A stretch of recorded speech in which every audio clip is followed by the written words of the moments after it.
Border Gavaskar ট্রফির প্রথম ম্যাচে অস্ট্রেলিয়াকে 295 রানে পরাজিত করা টিম ইন্ডিয়া দ্বিতীয় টেস্টে শোচনীয় পরাজয়ের সম্মুখীন হয়েছে। অ্যাড্রিলেনে গোলাপি বলের ম্যাচে ক্যাঙ্গারুরা রোহিত অ্যান্ড কোম্পানিকে 10 উইকেটে হারিয়েছে। এরই মধ্যে বেরিয়ে আসছে চাঞ্চল্যকর খবর, ব্রিসবেনে অনুষ্ঠিত তৃতীয় টেস্ট থেকে বাদ পড়তে পারেনি হিটম্যান।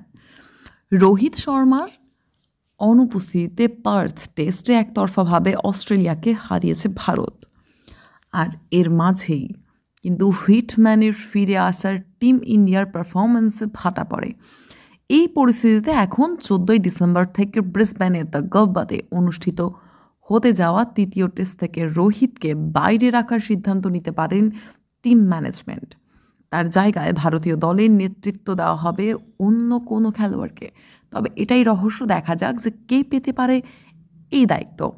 অস্ট্রেলিয়া সফরের জন্য টিম ইন্ডিয়া সহ অধিনায়কে নিযুক্ত হয়েছে টিম ইন্ডিয়ার অভিজ্ঞ ফাস্ট বোলার জসপ্রীত বুমরা।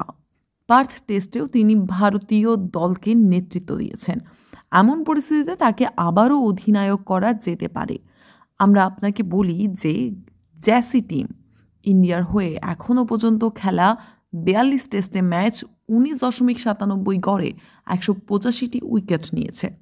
এটি উল্লেখযোগ্য যে বিশ্ব টেস্ট চ্যাম্পিয়নশিপে চলমান চক্রে এটি ভারতীয় শেষ দ্বিপাক্ষিক সিরিজ এবং ফাইনালে পৌঁছতে ভারতীয় শিবিরকে অস্ট্রেলিয়ার বিরুদ্ধে বাকি 3টে ম্যাচে যে কোনো মূল্যেই জিততে হবে। এমন পরিস্থিতিতে জসপ্রীত বুমরাকে অধিনায়ক হিসেবে দেখার চেষ্টা করতে পারে বিসিসিআই টিম ও ম্যানেজমেন্ট।